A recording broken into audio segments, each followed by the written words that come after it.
Hello, dear viewer, and thank you for joining me on day 5 of reading the Bible together. Today we are reading Genesis chapter 10 and 11 from the Old Testament, as well as Matthew chapter 4 verse 23 up until chapter 5 verse 20 from the New Testament. Let's start. Genesis chapter 10. The descendants of Noah's sons. These are the descendants of Noah's sons, Shem, Ham, and Japheth. These three had sons after the flood. The sons of Japheth, Gomer, Magog, Madai, Javan, Tubal, Meshech, and Tiras, were the ancestors of the peoples who bear their names. The descendants of Gomer were the people of Ashkenaz, Riphath, and Togarmah.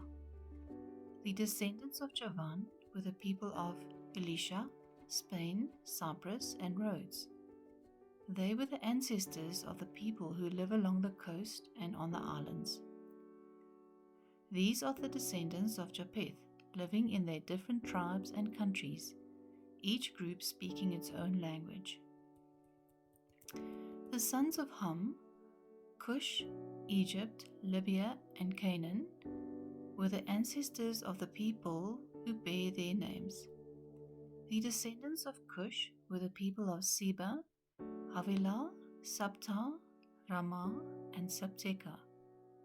The descendants of Ramah were the people of Sheba and Dedan. Cush had a son named Nimrod, who became the world's first great conqueror. By the Lord's help, he was a great hunter, and that is why people say, "May the Lord make you as great a hunter as Nimrod." At first, his kingdom included Babylon, Erech, and Akkad, all three of them in Babylonia. From that land, he went to Assyria and built the cities of Nineveh, Rehoboth, Calah, and Rezin, which is between Nineveh and the great city of Calah. The descendants of Egypt were the people of Lydia, Anam, Lehab, Napter, Pathros, Coslo, and of Crete, from whom the Philistines are descendant.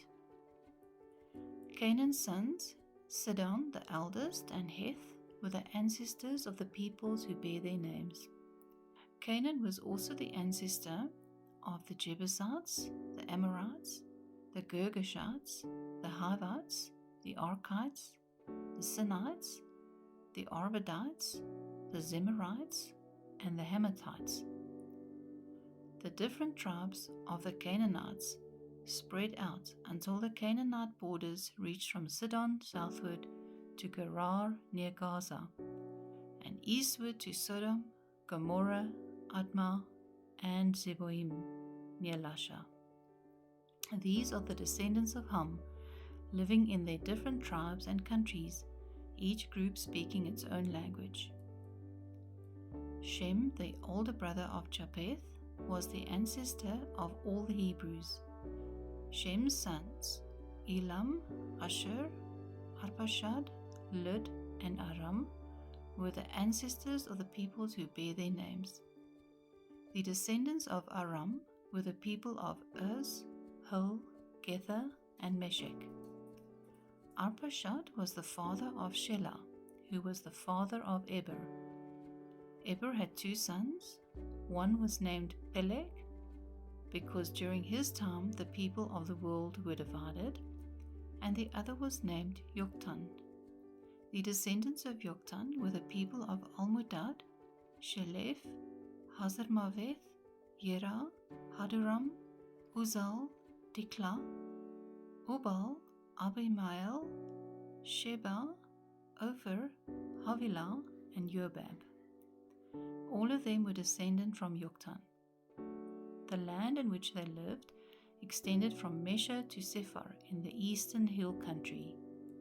These are the descendants of Shem, living in their different tribes and countries, each group speaking its own language. All these people are the descendants of Noah, nation by nation, according to their different lines of descent. After the flood, all the nations of the earth were descended from the sons of Noah. Genesis chapter 11. The Tower of Babylon. At first, the people of the whole world had only one language and used the same words. As they wandered about in the east, they came to a plain in Babylonia and settled there. They said to one another, "Come on, let's make bricks and bake them hard." So they had bricks to build with and tar to hold them together. They said, "Now let's build a city with a tower that reaches the sky, so that we can make a name for ourselves and not be scattered all over the earth." Then the Lord came down to see the city and the tower which they had built, and he said, "Now then, these are all one people, and they speak one language. This is just the beginning of what they are going to do. Soon they will be able to do anything they want.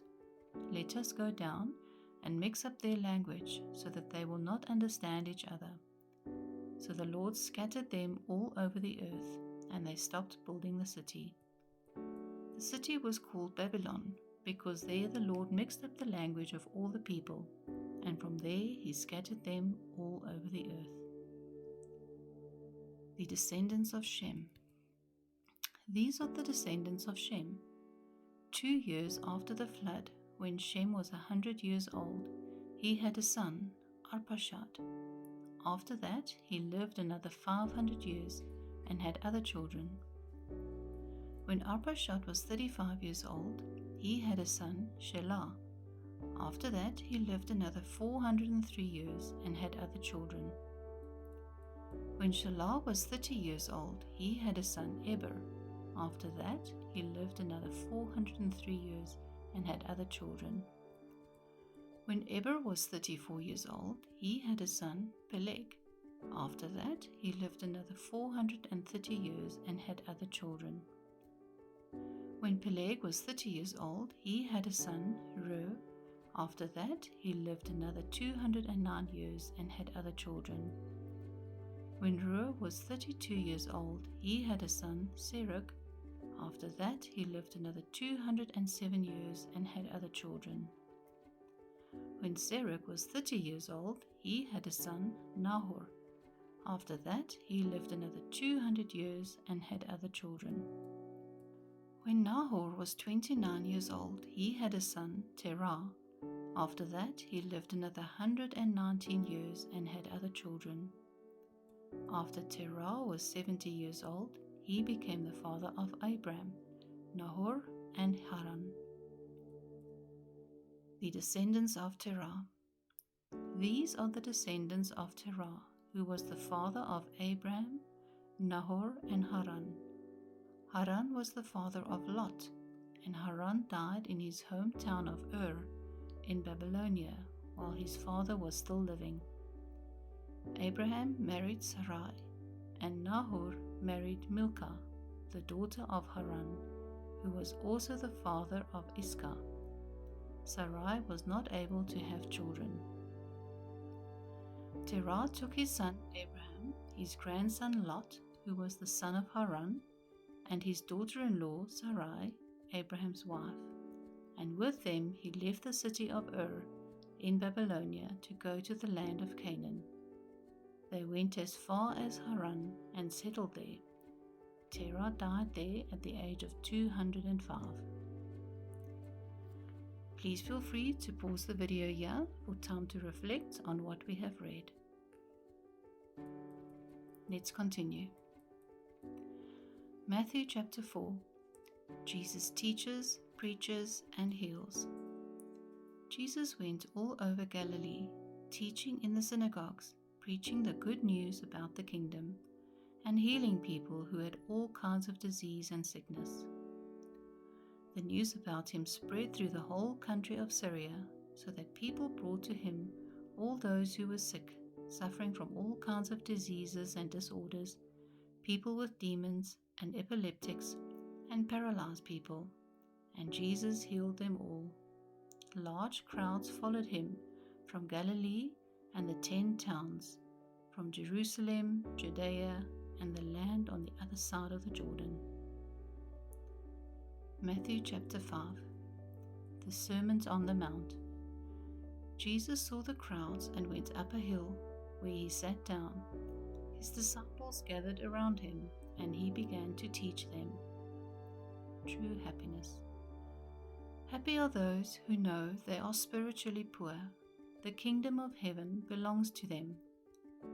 Happy are those who mourn. God will comfort them. Happy are those who are humble. They will receive what God has promised.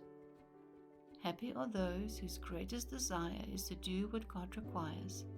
God will satisfy them fully. Happy are those who are merciful to others. God will be merciful to them. Happy are the pure in heart. They will see God. Happy are those who work for peace. God will call them his children. Happy are those who are persecuted because they do what God requires. The kingdom of heaven belongs to them. Happy are you when people insult you and persecute you and tell all kinds of evil lies against you because you are my followers. Be happy and glad, for a great reward is kept for you in heaven. This is how the prophets who lived before you were persecuted. Salt and light. You are like salt for the whole human race. But if salt loses its saltiness, there is no way to make it salty again. It has become worthless, so it is thrown out and people trample on it. You are like light for the whole world. A city built on a hill cannot be hid. No one lights a lamp and puts it under a bowl.